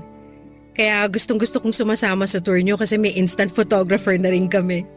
Ang gaganda pa ng mga kuha mo, parang professional. Salamat pero alam mo naman na pagdating sa'yo, ibapitik ko. Naku, napaka-bolero. Hindi kaya yun, Bola. Sa kabuti maganda rin ang panahon dito sa summit ng Mount Pulag. Hindi maulan saka may sea of clouds. Oo nga eh. Tuwan-tuwa nga ako kasi mukhang nakisama sa atin ng langit. At grabe, hanggang ngayon hindi pa rin ako makapaniwala na naakyat ko na ang pinakamataas na bundok sa buong Luzon. Kaya nga, masaya ako kasi sa wakas, nagbunga na rin ang ilang buwan mong training at pagkakit sa mga mas mabababang bundok. Pansin ko kasi bumilis ka na sa paglalakad. At kahit may mga paahon hindi ka na masyadong hinihingal. Oo, nagte-treadmill kasi ako. Madalas din naglalakad-lakad ako sa lugar namin. Lalo na pag malapit na yung akyat natin. Alam mo yan, di ba? Ina-update kita. Oo naman syempre. Pero hindi ko naman to magagawa lahat kung wala ka. Yung bang guidance mo, ganon. Ang tsaga mo magturo at umalalay sa aming mga baguhan eh. Syempre, tungkulin namin na maiakyat at maibaba ng ligtas ang lahat ng mga kasama sa tour namin. Oo nga, pero still, sobrang nakakabilib ang tsaga at professionalism mo. Kaya hindi na ako magtataka kung bakit kita nagustuhan eh. Akala ko sasabihin mo dahil sa kagwapuhan ko. Wow! Hindi lang pala dito sa bundok mahangin ha, ikaw din mahangin. Grabe ka naman. O bakit, hindi ba? Hindi, bakit din? Anong bakit din? Hindi ba ako gwapo para sa'yo? Yan tayo eh. Sagutin mo na lang kasi. Well, sa totoo lang ah. Oo, doon tayo sa totoo lang. Oo, tama ka. Gwapo ka nga talaga. Gwapong-gwapo na ako sa'yo nung unang beses pa lang tayo nagkausap sa messenger. Kailan yan? Nung nag-inquire ka sa akin tungkol sa event na ino-organize ko? Oo. Aaminin ko mas naintriga ako sa'yo kesa dun sa inong-organize mo. Pero baka naman lumaki ulo mo dyan ah. Babawiin ko sinabi ko. Hindi, wala nang bawian. Nasabi mo na eh. Pwede ko pa rin bawiin. O sige na, hindi na ako mga-asar pero seryoso. Anong seryoso? Aanin ko naman tong agwapuan ko kung wala naman akong girlfriend na kasing ganda mo. Huy! Seryoso ako sa sinabi ko. Saka, ilang buwan na rin kitang nililigawan. Sana napatunayan ko na sa'yo na totoo yung nararamdaman ko para sa'yo. Na mahal kita. Napaisip lang kasi ako kung meron ba akong tsansa sa puso mo. Meron naman. At tama ka naman sa mga sinabi mo. Napatunayan mo na sa akin ang nararamdaman mo sa ilang buwang panliligaw mo kaya nakapag-decide na ako na oo. Ha? Ha? Hotdog! Athena naman. Anong oo? As in, oo. Oo, sinasagot na kita. Pumapayag na ako maging girlfriend mo. Seryoso ba yan? Hindi yan biro ah. Tayo na? Seryoso nga. At bakit ako magbibiro? Uso kasi yun. Yung mga prank-prank na yan lalo na sa internet. Bakit naman kita ipaprank? Sige nga. Hindi ko alam. Baka kursunada mo lang ako i-prank. Ganon. Walang dahilan para iprank ka. Seryoso ako na sinasagot na kita. Oo, tayo na, Fernan. Papa Dudut, masayang masaya kami ni Fernan. Nung naging kami at naging sobrang memorable pa yon dahil sa tuktok ng pinakamataas na bundok sa buong Luzon ko siya sinagot. Grabe. Pakiramdam namin ay mas lalong naging espesyal ang araw na yon. Buwaba kami sa bundok na hindi maalis ang ngiti sa aming mga labi. Nagpatuloy ang relasyon namin at nung 3 buwan na naming magkasintahan ay nag-decide kaming mag-live-in. Bali nagrenta kami ng apartment near Pasig at Mandaluyong boundary. Tumira kami doon ni Fernan hanggang sumapit ang January 2025. Ay meron siyang sorpresa na hinanda para sa akin. Saktong salubong ng bagong taon. Nang lumuhod si Fernan sa aking harapan at nag-propose ng kasal. Ang romantic lang ng eksena dahil noong una ay magkasama lamang naming pinapanood ang mga fireworks tapos ilang sandali lang ay may proposal pa lang magaganap. Walang pagsidna ng saya ko ng mga panahong yon. At noong mga sumunod na araw ay masaya akong nakipagkita kay Daisy upang ibalita na sa wakas ay engaged na kami ni Fernan, Papa Dudut.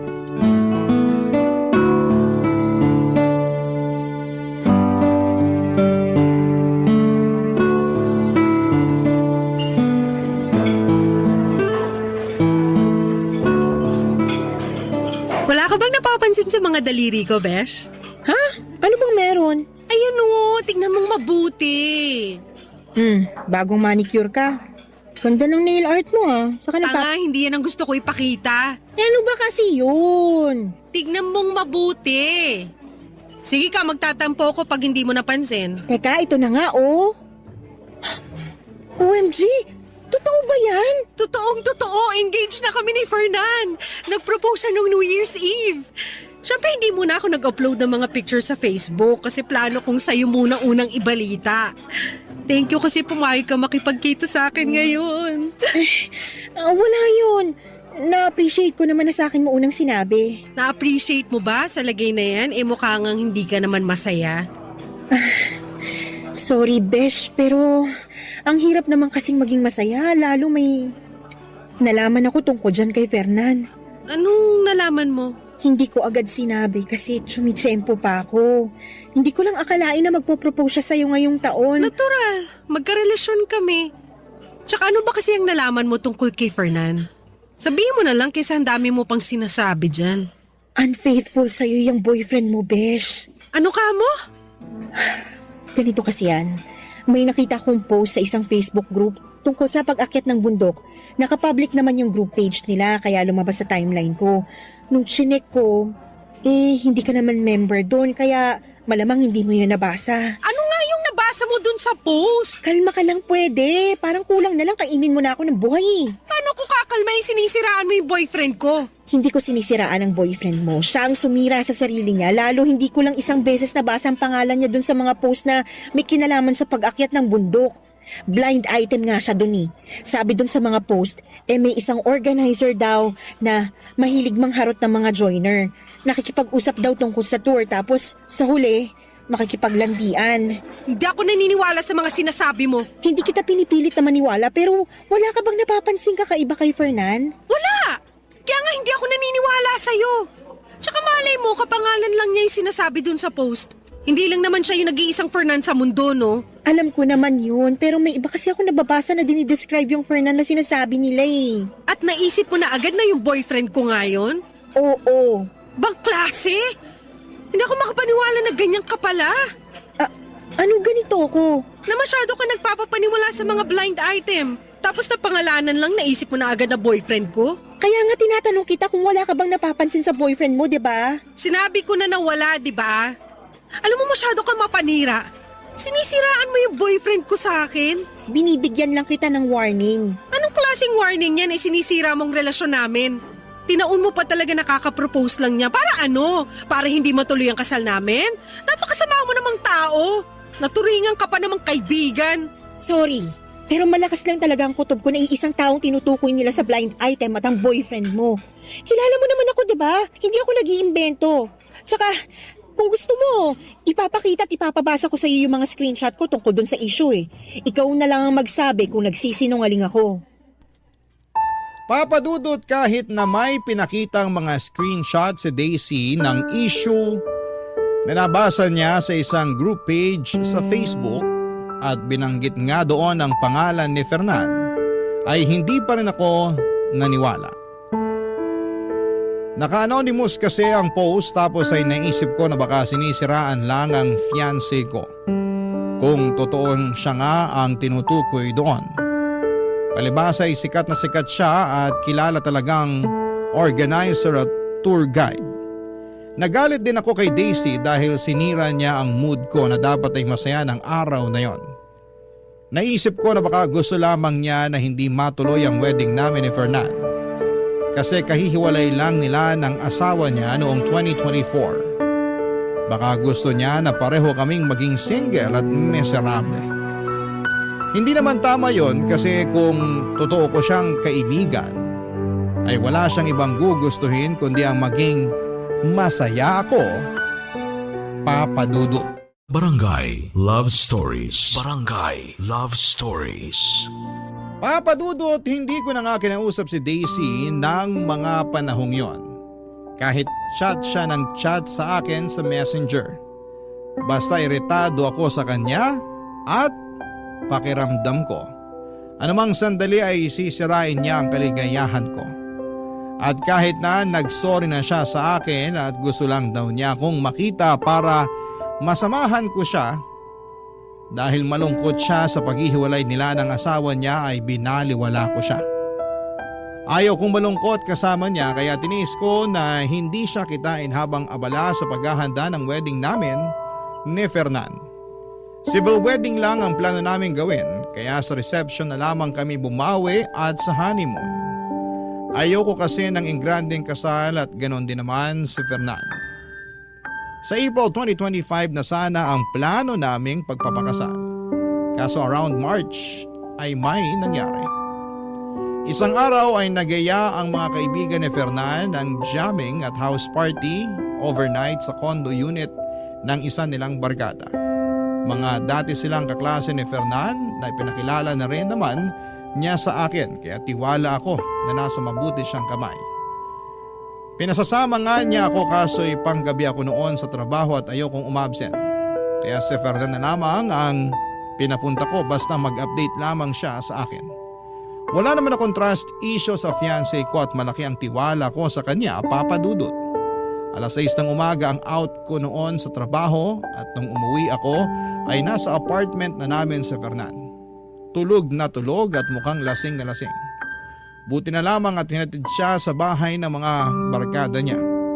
Patulog na sana ako noon pero naisipan kong kunin ang cellphone ng kinakasama ko. Hindi ko gawain ang makialam ng personal niyang gamit pero that time ay may kung anong enerhiya ang nag-udyok sa akin at tignan ang messaging app niya. At doon nga ay may nakita at nabasa ako na siyang dahilan para mag-alboroto ako sa galit, Papa Dudut.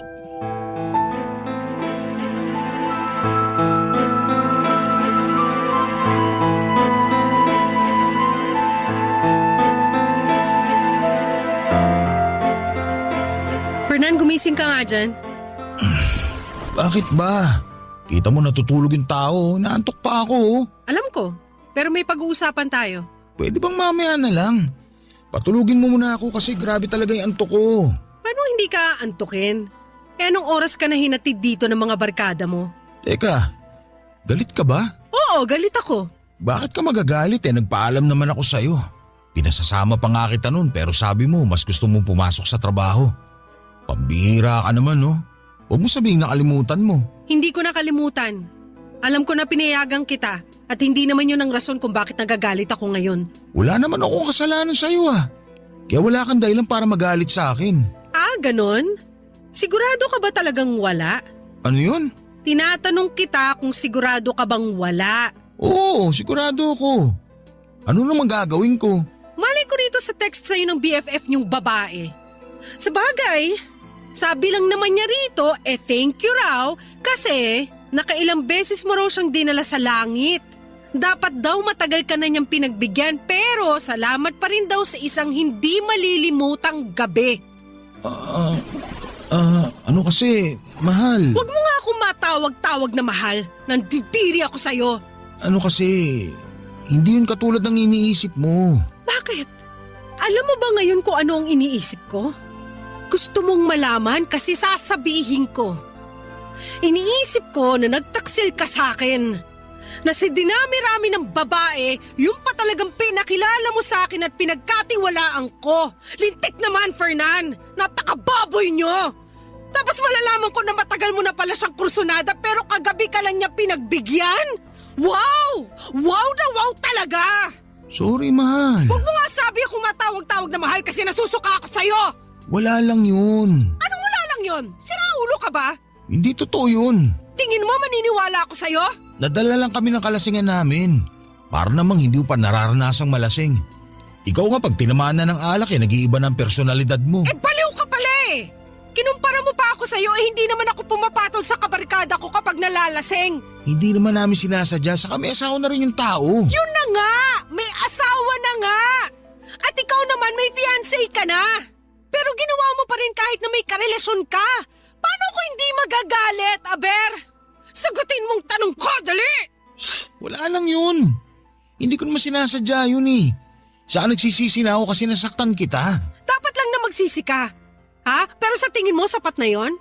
Kasi kung tatanungin mo ko, hindi ang sagot ko. Ang sakit-sakit ng ginawa mo sa akin. Lalo't pinagkatiwalaan kita. Ikakasal na nga tayo sa susunod na buwan, di ba? Pero nagawa mo pa rin sa akin to. Ang sakit-sakit, Fernan. Sorry, Athena. Sorry talaga. Sa'yo na lang yung sorry mo kasi nasusuka ako sa pagmumukha mo. Nakakadiri ka. Umayo ka sa akin. Ha? Saan naman ako pupunta? Hindi ko alam. Problema ko pa ba yon? Bahala ka basta lumayas ka sa harap kong lintik ka. Athena naman. Pwede bang pag-usapan muna natin to na maayos? Maayos? O ito usapang maayos. Umalis ka sa bahay na to. Ayoko nang makita ang pagmumukha mo. Sobrang sama mong tao. Sana mapunta ka sa impyerno. Papadudot, grabe ang galit at sama ng loob ko kay Fernan ng mga sandaling yon.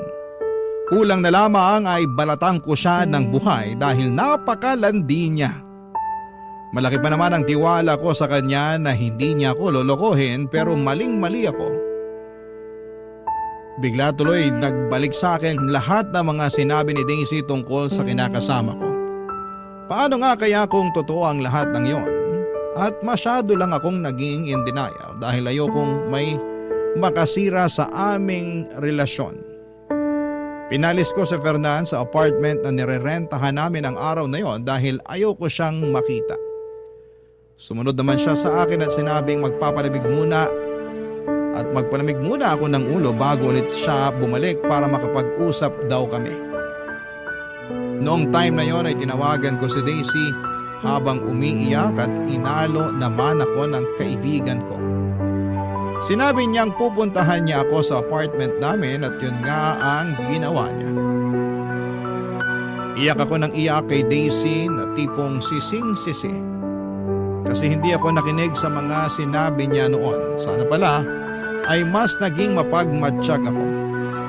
Kinagabihan ay bumalik nga si Fernan sa apartment namin pero pinalayas ko lamang ulit siya. Ayaw ko siyang kausapin dahil hindi pa ako handang makita ang pagmumukha niya. Nandidiri pa rin ako sa kanya sa totoo lang, Papa Dudut. Kaya lang ay naging masugid ang kinakasama ko na makipag-usap sa akin at ayusin namin ang aming relasyon lalo na at malapit na ang petsa ng kasal namin. Isang gabi bigla na lamang siyang nagpakita sa apartment at wala na akong nagawa para iwasan siya. Papa Dudut.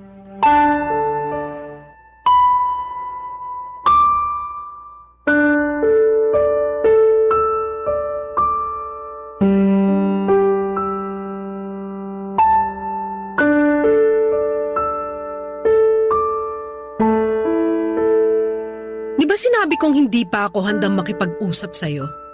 Ayaw ko pang makita yung pagmumukha mo pero ang kapal mo rin talaga makipagkita sa akin ngayon, no? Hindi ka na nahiya? Kinapalan ko na talaga ang mukha ko kasi gustong-gusto kita makausap. Ano pa bang pag-uusapan natin? Marami. Una na doon yung tungkol sa relasyon natin. May relasyon ba tayo? Oo naman. Saka ikakasal na nga tayo, hindi ba? Sa tingin mo talaga gusto ko pa rin makasal sa katulad mong manloloko? Athena naman, huwag mo naman gawin sa akin to. At bakit naman hindi? Ikaw nga hindi ka nagdalawang isip na galawin yung tropa mong babae, di ba? Masarap siya, di ba? O bakit ako ang kinukulit mo? Bakit hindi siya ang puntahan mo tapos share kayo ng mister niya? Total mga hayop naman kayo. Tao lang naman ako, nagkakamali rin. Hindi mo na ba ako mapapatawad? Ang tagal na natin, oh. Oo nga, matagal na tayo. Pero sa tingin mo maliit na kasalanan lang yung ginawa mo? Kasi kung oo, aba, nasisiraan ka na talaga ng ulo. Hoy, para sa kaalaman mo, sobrang sakit ng ginawa niyo sa akin ng kaibigan mong babae. At kahit na hindi siya yung kasama mo na gumawa nun sa akin, malaking kasalanan pa rin na niloko mo ako. Sabi mo nga, di ba ikakasal na tayo? pero naisip mo pa rin na lokohin ako. Dapat ba ginawa ko pagkatapos ng kasal natin? Para hindi ka magalit sa akin ng ganyan? Ay, baliw! Kasi yung sinasabi mo parang ganun na rin eh. O di sana ginawa mo na nung bago pa lang tayo para hindi na umabot sa ganito na malapit pa akong maikasal sa manlolokong katulad mo. Hindi ko nga sinasadya yun. Patawarin mo na ako. Nadala lang naman kami ng mga damdamin namin eh. Saka ikaw ang mahal ko. Kung mahal mo talaga ako, hinding-hindi mo may isip na saktan ako. Kaso wala kang isip eh, kaya nagawa mo yun. Tingin mo maniniwala pa ako ngayon sa sinasabi mo? Hindi ko na mababago ang nangyari na. Kaya nga magagawa ko na lang humingi ng tawad. Pero nangangako ko na magbabago na ako para mas maging karapat-dapat sa'yo. Ayoko mawala ka sa akin kaya pagbigyan mo pa ako. Pag ginawa ko pa ulit yung bagay na yon, ako na mismo makikipag-iwalay sa'yo. Wow ha! Salamat sa assurance at pakonsuelo mo. Nakakatuwa namang marinig yan. Grabe! Grabe ka na talaga! Athena, sige na. Nagmamakaawa na ako. Huwag mo naman sa akin gawin to. Mahal na mahal kita eh. Bigyan mo pa ako ng pangalawang pagkakataon. Binibigay lang ang second chance sa mga taong deserving. Kaya nga pagsisikapan ko na maging deserving. At paano mo gagawin yun? Sige nga! Araw-araw kitang liligawan. Saka ipaparamdam ko sa'yo kung gaano kita kamahal. At kahit na mag-asawa na tayo, gagawin ko pa rin ang panliligaw sa'yo katulad nung kinikilala pa lang natin ang isa't isa noon. Kaya sana naman maniwala ka sa akin at bigyan mo pa ako ng pangalawang pagkakataon para patunayan sa'yo lahat ng mga sinasabi ko. Ewan ko pero madali lang naman magsalita at magsabi ng mga pangako na anumang sandali mapapako lang din. Tsaka anong assurance ko na hindi mo na ako lolokohin? Nagawa mo na nga isang beses. Malamang magagawa mo pa yan ulit. Sige, sabihin mo. Paano pa kita pagkakatiwalaan? Sinira mo na yung tiwala ko sa'yo. Kaya nga pagsisikapan ko maibalik yung tiwala na yun na nawala dahil sa pagiging mapusok at makasalanan ko. Sorry na talaga, Tina. Sising-sisi na ako sa nagawa ko. Napakatanga ko naman kasi. Saan ka naging tanga? Kasi nalaman ko? Siyempre hindi. Mabuti na yung malinaw. Tanga ako kasi sinaktan kong babaeng mahal ko. Kaya patawarin mo ko. Hindi ko na uulitin. Pangako yan.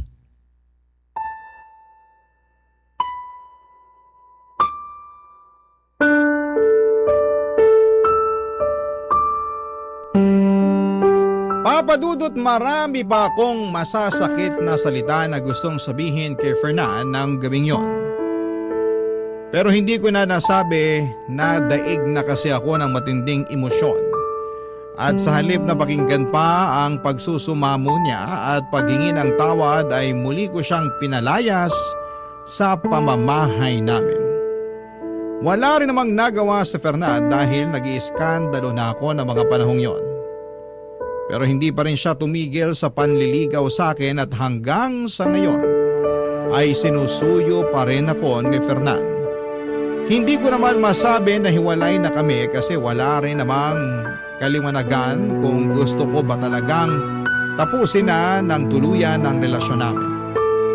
Aaminin kong mahal ko pa rin si Fernan at gustong gusto ko siyang bigyan ng ikalawang pagkakataon. Pero natatakot ako na baka ulitin na naman niya ang kasalanan niya sa akin. Ang tungkol naman doon sa mga isyu sa blind item na naugday sa kanya ay hindi ko na kinumpirma.